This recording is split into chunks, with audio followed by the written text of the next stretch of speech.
On this episode of Locked On Angels, we're going to talk about last night's game. The Angels lost 2-1, 9 walks by the Angels pitchers, and a failed or non-attempt on a bunt to move runners over. And now all of a sudden we don't bunt as a team, but we can bunt with the bases loaded. We got a lot to talk about. It's time to get locked on with Mike and John, and this is Locked On Angels.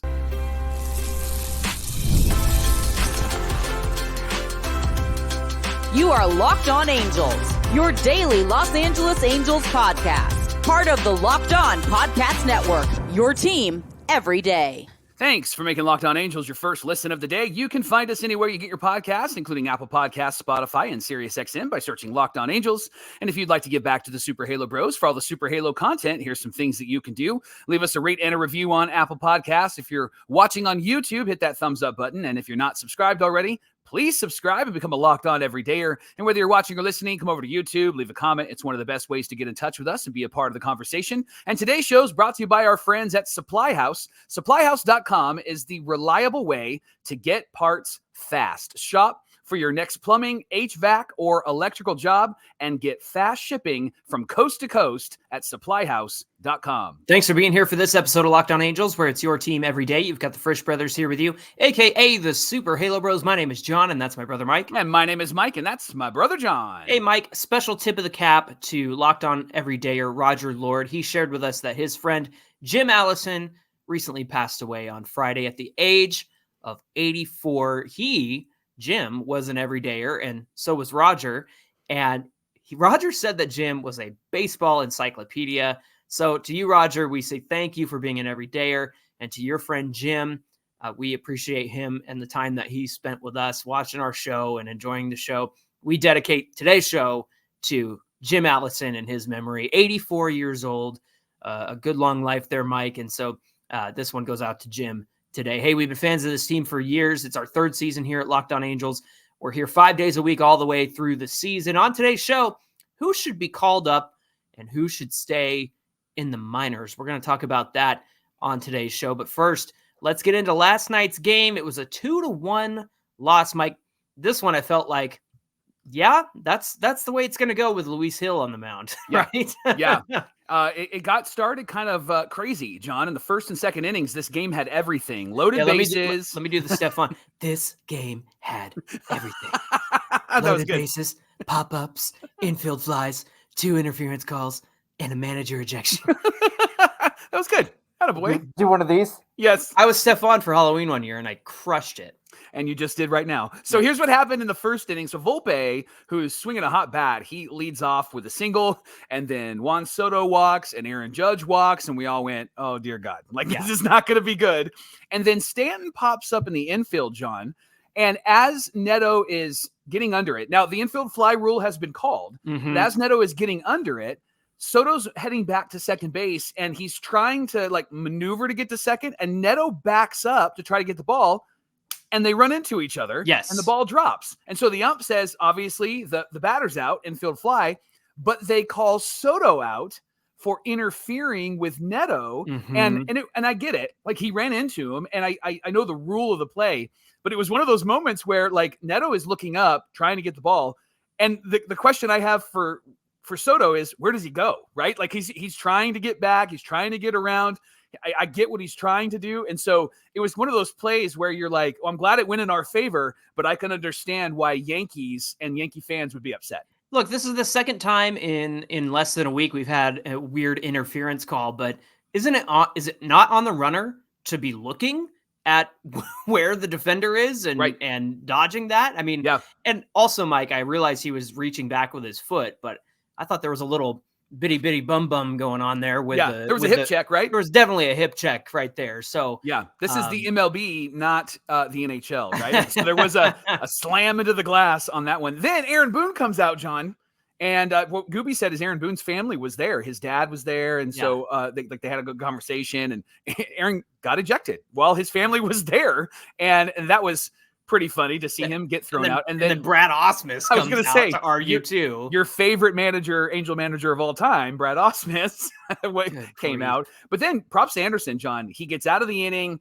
Verdugo grounds out, and the Angels escape the damage. And that was really the narrative all the way through this game. Look, there were a ton of walks in this one. 9 walks altogether, 6 from Tyler Anderson. Walks. And Mike, I look, he didn't get very deep into this game, and I think I understand why. And there's some heavy hitters on this team. And so are you going to give up the, 110 mile an hour exit velocity hit, or are you going to walk a guy and put him on base? And that's kind of the story of this game, was a lot of walks to a lot of the heavy hitters on this team. But in the second inning, there was a second interference play. LeMahieu grounded out to shortstop, and it would have been a double play, but the ball hit Rizzo, and it looked like he got hit on purpose. There were high fives in the dugouts after to prove that. So if that's the kind of game that we're going to play, okay.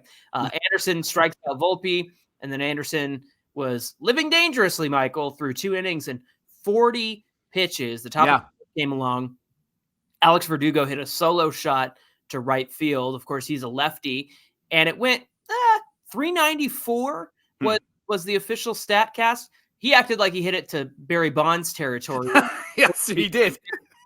Pounding his chest and looking at the dugout. What I had to laugh at was MLB going, he demolished this ball. So I tweeted, are we just using the word demolish to describe 4th row home runs now? Okay, we can do that. Yeah. And then Can't Hit with RISP replied and said, it's because they're used to playing in a little league park. So I thought that was pretty funny. So then we move on to the top of the 5th. He got into some trouble. That's Tyler Anderson. Walked both Soto and Judge. Again, 6 total walks for Tyler Anderson in this one, but it didn't hurt him because he got Verdugo to ground out. Tyler Anderson's only had 23 walks in this whole season, 64 1/3 innings pitched this season, but in 5 innings, he had 6 walks. Look, I know it was only 5 innings, but he held the Yankees to 1 run. And when you're going up against Luis Gil, which, he went 8 innings, and the Angels really only had 1 opportunity to get to him. They had 2 on, and Taylor Ward looked at 3 pitches and struck out. And so that was not the Taylor Ward from 2 nights ago with the heroics. Right. But it was a close game, 2-1. And to avoid the heavy hitters in this lineup, to keep them off the scoreboard, look, I give it up to Tyler Anderson. Not his best outing, of course. The 6 walks is a lot, but I go back to, and I'm not trying to be an apologist here. I'm just going back to the fact that, would you rather give up the home run, or would you rather just put the guy on base? And sometimes it's the lesser of 2 evils. And I think that was kind of the situation in this one. It was great to see him work around the walks, and it's what you want from somebody like a Tyler Anderson, where he can minimize the damage. The defense did turn up for him, which was great. Simber came in, got 1, 2, 3, had given up a single, but then he got all of the outs in that inning, went a full inning. And then Strickland comes in, Hunter Strickland, who's been pretty good in the top of the 7th. Volpe triples down the right field line. Now, as he's running to third base, Joe Adell hits Luis Rengifo, a great relay. Rengifo throws it to third. There was a bounce. Guillorme misses the bounce. And if you go back and look at the replay, John, you'll see the top or the bottom of the camera angle. You'll see Hunter Strickland kind of just lollygagging, trying to get behind third base, and the ball goes into the dugout, which then caused Volpe to score, which made it 2-0 at that time. That ended up being the game-winning run because the Angels did get another run in the bottom of the 7th. Logan O'Hoppe hit his 6th home run. It was a opposite field, kind of right center home run, is exactly where you want him to hit it. Then bottom 9, John, Clay Holmes comes in. Of course, he blew the game the night before, and Rengifo leads off with a single. He stayed at first. Wise decision, and then moved to second on a wild pitch. Then Taylor Ward walks. So we're prime and we're ready to go. And then Willie Calhoun comes up. And the question really was, are you going to have him bunt or not? And after the game, Ron Washington said, that's the middle of my lineup. My middle lineup guys don't bunt. Ron, Willie was in AAA not too long ago. Sure. And so if this is Mike Trout or Anthony Rendon, okay, I'm with you. This is Willie Calhoun. Right. And so that's where it feels like cognitive dissonance in that moment, right? It feels like you're treating, just because he's hitting in the middle of the lineup doesn't mean that he's a middle of the lineup hitter. Willie Calhoun would not be batting cleanup on any other team except for the Marlins or the Rockies or any of those teams. Right. So to say that he's your middle of the order guy, then pinch hit him for Pilar. Bring Pilar in. You gave Moniak a chance to play in this game. So Pilar's off the bench. Pinch hit. I don't even care if he didn't bunt. Like, you have that opportunity to bring in a guy who probably gets you at least the 2 runs on base, if not maybe a home run because of how hot he's hitting right now. But it's just ridiculous that, it's okay one day to do it, and then it's not okay the other day to do it. And, we're going to have a squeeze play when the pitcher can't control himself. And then in this situation, might be a perfect situation. Look, I don't want to take the bat out of anybody's hands. Sure. So maybe that's the argument to be made here against having Calhoun bunt.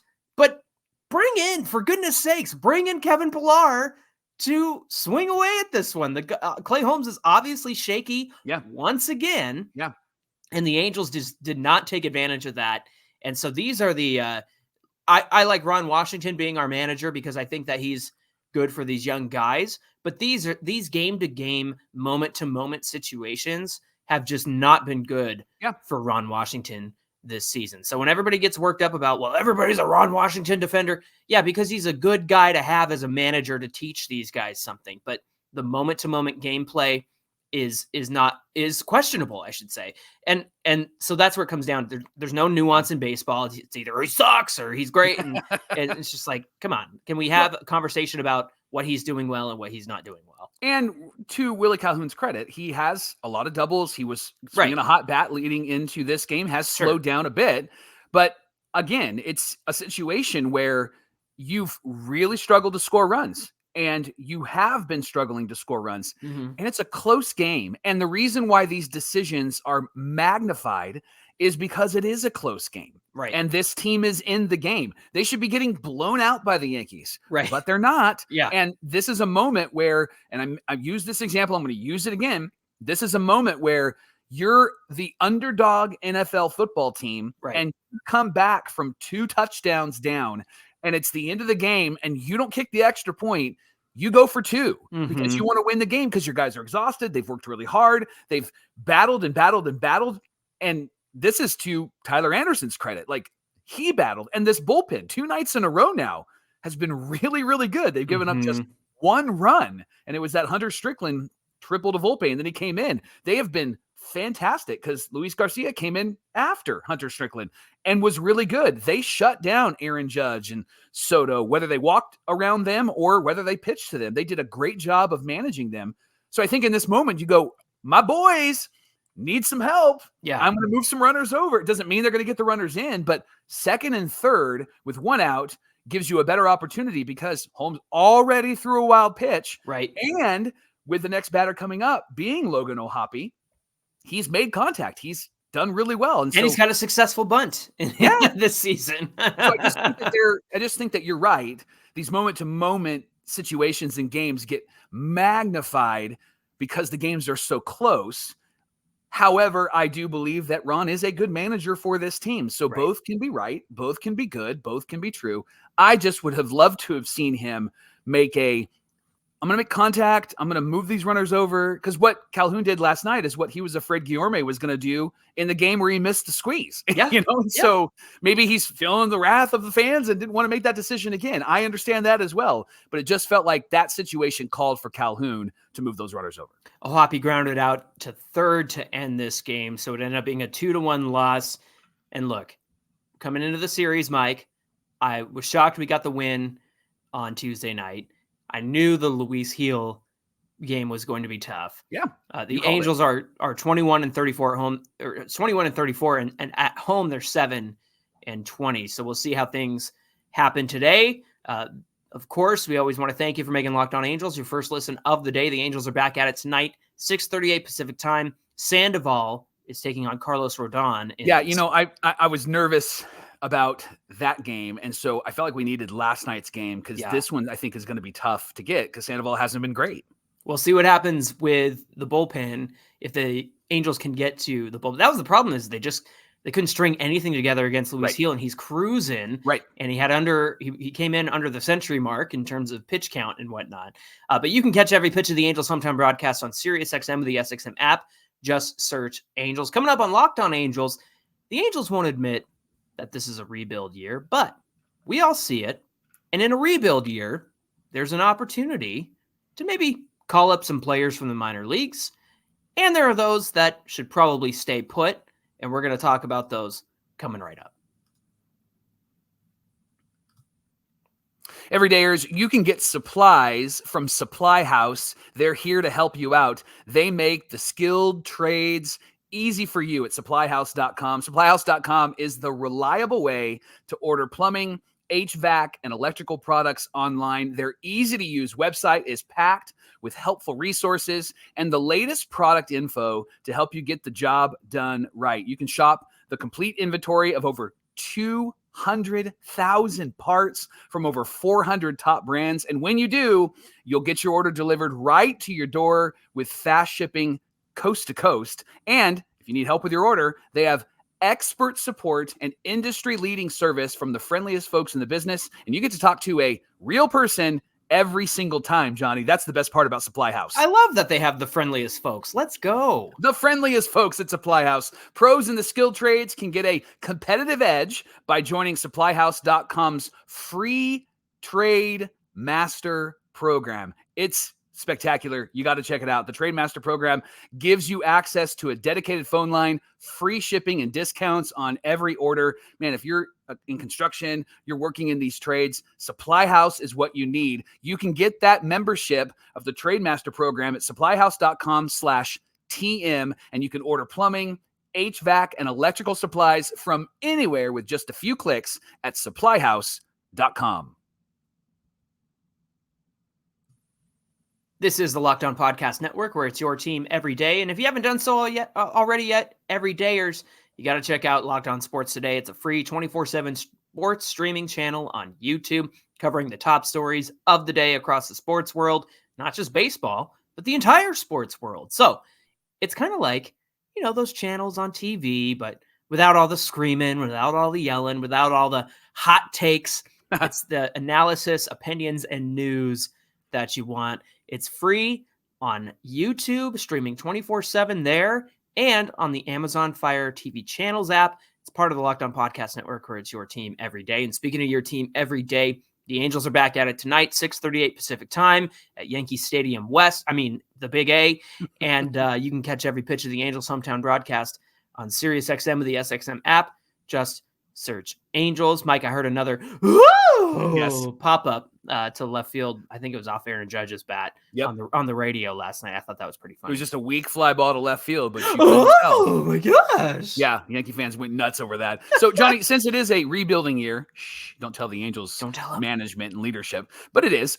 Fans are interested in the young players on this team and watching them develop. So, who is in the minor leagues that should be in the major leagues so that they can develop? So we put together a list of some names that are our favorites. So, John, I want to start with somebody that you actually mentioned would be really great for this Yankee series. Now, he just got off the IL and he was transferred to AAA, so he might need some at-bats and some work and those types of things. But Michael Stefanik is somebody that we know is a really good hitter. And in the minor leagues, he's been a really good hitter. In fact, last year against the Yankees, he came through with a game-winning single to help beat the Yankees. And so he's a guy that I think this team needs. He's a contact guy. He's a high batting average guy. He can play multiple infield positions, even third base. Last year, he handled that. And so I think he's somebody that could easily take Cole Tucker's place on this major league roster because Michael Stefanik not only brings solid defense. When I say solid defense, it's what you want. It's not going to be spectacular, but it's what you want. It's Taylor Ward defense, right? He's a big fat zero. He's right in the middle, right? And so that's what you want. But from the offensive standpoint, I think Stefanik brings a little bit more pop and a little bit more offense than, say, like a Cole Tucker does. And maybe even a Guillorme. I know Guillorme's left-handed, but I think he's somebody that should be on this major league roster and give him as many at-bats as you can. I think Kyron Paris is also in that conversation of, who gets swapped out for Michael Stefanik. Look, he didn't have a spring training, and so I understand they're trying to kind of ramp him up again. Yeah. So it might be a little bit of time before we see Michael Stefanik, but I'd love to see him. He'd get the bunt down. He did it in AAA the other day, Mike. He'd get the bunt down. Mike, number 2, Davis Daniel, of course, is a favorite of ours because he joined us on the show, but he's also pretty good. And Yeah. so he's been called up and sent down multiple times this season in case they needed some long relief. But he is a starter, Mike. He's 26 years old. He's pitched in 61 minor league games. Over the course of that time, he's got a 4.29 ERA and a 1.25 WHIP. He's pitched in 3 major league games. He's 1-1 with a 2.19 ERA and a 1.3 WHIP. He's doing pretty well for the Bees and being in their starting rotation.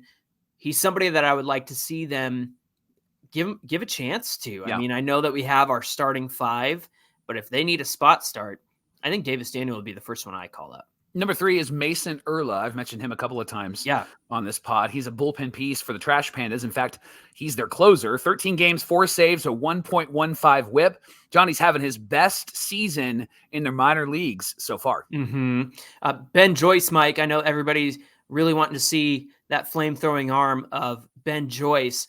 And there was a minute, or I should say a moment this season where it was like, he needs to stay in the minors. And this is exactly why he stays in the minors, because so far he's had a 4.24 ERA. But entering yesterday's game with the Trash Pandas, this is the difference. He hasn't allowed a run to score in 11 of his last 13 appearances. In that time, he's got 13 innings pitched, 25 strikeouts. He's given up 4 runs, 7 walks, and 4 hits. Over that time, the WHIP dropped from 2.25 on April 18th to 1.18. And he currently has a 153 batting average against. So he didn't start the season great, and he certainly made a lot of improvements since April 18th, including that WHIP nearly cut in half there, Mike. So that's crucial for Ben Joyce because you don't want him walking people. And he's relying less on the fastball, throwing the changeup slider combo. And he's also gone back-to-back nights a couple of times too, which is something that he had not done in his professional career. So that's huge. Yeah. The last name is Eric Torres, another bullpen piece. 10 games, 2.03 ERA, a 1.2 WHIP. He is the Scott Shields of the Trash Pandas right now, has been the guy that would come in the 7th inning, 8th inning. Now, you may have noticed that we selected all pitchers outside of Stefanik. All of our players have been pitchers, and there's 2 reasons why. Why would we do that? The first reason is most of our current bullpen, Johnny, is in the majors, and they should be traded by the deadline. Bye-bye. Right? They See should you be later. sent away, and these guys that we mentioned should be able to come up and replace them and get some major league experience. Yeah, it's not that we don't like the bullpen guys. I mean, I've been a big fan of Adam Simber this year. Hunter Strickland's done well, except for his, what'd you call it, lollygagging? That's a good impression. But yes, there's over there. What are you doing? I know. Get back there. There's certainly a lot of good potential arms to be traded for the Angels. Mike, it sounds like they're listening, and we're going to get into that conversation on tomorrow's show. It sounds like they're starting to listen in on potential trades. The other second part of this is that the offensive players need more time to develop, and the major league roster already has a lot of young offensive pieces. And so anybody who's swinging the bat, anybody who's playing a position really should have some time to remain there, get good at their position, and also take care of themselves in the batter's box. Hey, coming up, we're going to talk about who should stay in the minors. I know everybody's itching to see some of these players come up, but we've got a couple that we want to share with you that we're not ready to call up yet, and neither should you. We'll talk about that in just a minute. Whether your team is really good or your team is not good at all, FanDuel will help you stay engaged in the game because you can bet on all sorts of things on FanDuel. Spreads, why you got to call me out like that, huh? Well, you root for the Angels, so do I. But what's great is you can bet on anything with FanDuel, and if you're new to betting, they're here to help you. Right now, new customers like you can get $150 in bonus bets with any winning $5 bet. That's $150, again, to bet on the spreads, money line, prayer props, all of those things. And you can check out all of that at FanDuel.com/lockedon. That's FanDuel.com/lockedon. You can make every moment count, every sports moment count, every playoff moment count, playoffs, everything count with FanDuel, America's #1 sportsbook. Mike, We just talked about who you going to call up to the majors. Ghostbusters. That's right. But these guys are guys that need to stay in the minor leagues. I know it's tempting. Yep. I know that it would be exciting. And I know that it's the MO of Perry Manassian to call up prospects real fast. But listen, he did that in previous years because in their eyes and even our eyes around the deadline last year, there was something to play for. The Angels, not that far out of wild card contention last year. They made trades. Everything fell apart, right? And They also called up Zach Neto because the infield defense was farts to start the season last year. You can quote me on that. I'm pretty sure that's an exact quote from Perry Manassian. But here's the thing. While it is exciting to see players come up, there are two in particular that we believe, while exciting, need to stay in the minors. Let me start with starting pitcher, Caden Dana. Yeah. Caden Dana looked great in spring training and got me real excited for his future, but I do not want him sniffing an Angels jersey this season, Mike, and here's kind of the reason why. He had a great run of 4 consecutive starts with the Trash Pandas. Here's the stats from each of those. The first start, he went 4 2/3 innings pitched, 3 hits, 2 earned runs, no walks, and 7 strikeouts. Second start, 6 2/3, 3 hits, 1 run, 2 walks, and 4 strikeouts. He threw 96 pitches, and 62 were strikes. You got to like those numbers because we all know how the Angels starting pitching struggles with the walks. The third start, Mike, was his best start.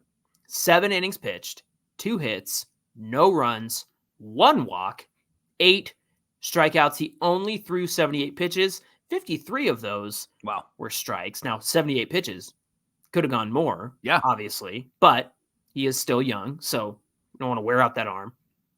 Now, the fourth start, 6 innings pitched, 2 hits, 1 run, 3 walks, and 3 strikeouts. 85 pitches, 51 of them were strikes. Are you noticing a trend here, Michael? About 2/3 of the pitches that he throws in a game are for strikes. Now, the 5th and 6th start, he put up similar numbers and similar amounts of innings.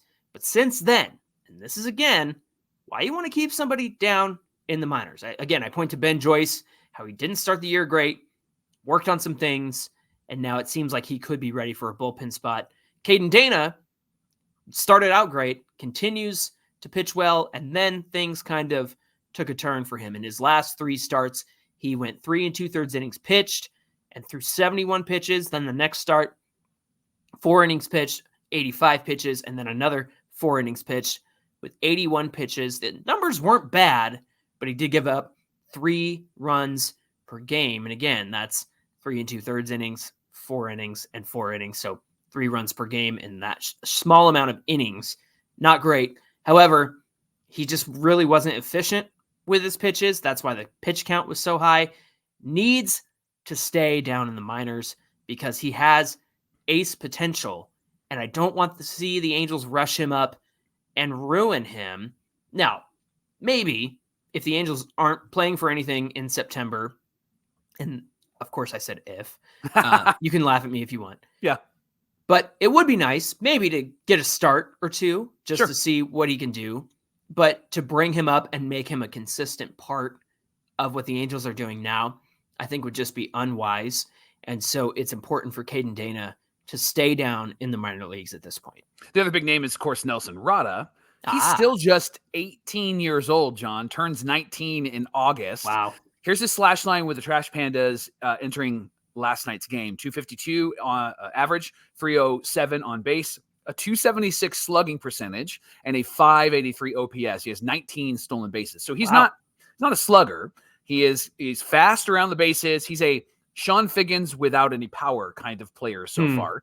With the 66ers last year, he had a 276 slash line, 395 on base, 346 slugging, and a 748 OPS, 2 home runs, 48 RBIs, 55 stolen bases. So Rada needs more time for a lot of reasons. One, mostly because he's a young guy. Yeah. Just a young dude. body needs to develop, his skills need refining, and his time in the minors, I think, will be very beneficial for him. Now, I think Caden Dana will be up when the rosters expand in September. I don't think Nelson Rada will be up when the rosters expand, unless they made a bunch of trades and they're just trying to figure out how these young guys can do against major league pitching. But I would guess that Caden Dana for sure, Nelson Rada would be a question mark for me. Yeah, Nelson Rada is going to be fun to watch in the outfield because so far down in the minor leagues, he's had a lot of exciting plays. He had some exciting plays during spring training as well. But again, you're right, Mike. When you're just turning 19 this coming August, your body is not going to be what it is once you hit your 20s and your mid 20s and your late 20s and 30s. And you also don't want to start the clock on anybody either in terms of, their service time and things like that.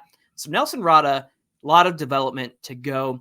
It is interesting to me that his slugging with the 66ers was 346 last year, and it's only 276 this year. I wonder if that's something that they'll work on. You'd think with his speed, the slugging would be a little bit better because then you're stealing some doubles and triples and things like that. Not going to hit a lot of home runs. He only had 2 last year. Yeah. But you'd think that he could stretch and get some extra bases and kind of help that slugging percentage. So I say give him the full season, let him work it out, and we'll see what happens with Nelson Rada as we enter 2025. Thanks for making Locked On Angels your first listen of the day. Remember, the Angels play the Yankees tonight at 6:38 Pacific time, and you can catch every pitch of the Angels' hometown broadcast with SiriusXM on the SXM app. Just search Angels. Hey, give us a follow on Twitter at Locked On Angels and at Super Halo Bros on Twitter and Instagram. Whether you're watching or listening to today's show, come on over to YouTube, get in the comments section. It's the best way to get in touch with Mike and I. Hit that like button on the way down to the comments section and subscribe if you haven't done so already. What are you doing? You got to subscribe. You got to be an everydayer with us. Mike, what do we have on deck for tomorrow's show? Well, there was a report that the Angels are listening on a lot of players. Now, I know that when we talk about the trade deadline, everybody's like, trade them all, trade everybody. But of course, who should the Angels really listen on, and who should they wait on? So I'm listening now, but I'm going to wait for the deadline for these players. John and I'm listening to reason. John and I are going to talk about who they should listen on right now and who should wait until the deadline tomorrow on Locked On Angels. And look, we all know who they should trade, but did Perry Manassian and company know who they should trade? Well, we know they listen to Locked On Angels, so we'll tell them. Don't worry, everybody. We'll tell them who to listen to. And then, of course, we'll recap that game against the Yankees as well. Until then, my name is John, and that's my brother Mike. And my name is Mike, and that's my brother John. Thanks for being here with us, everybody, and we'll see you back here on Friday. You pulled a Pee Wee Herman quote. Pee Wee, listen to reason. I'm listening to reason.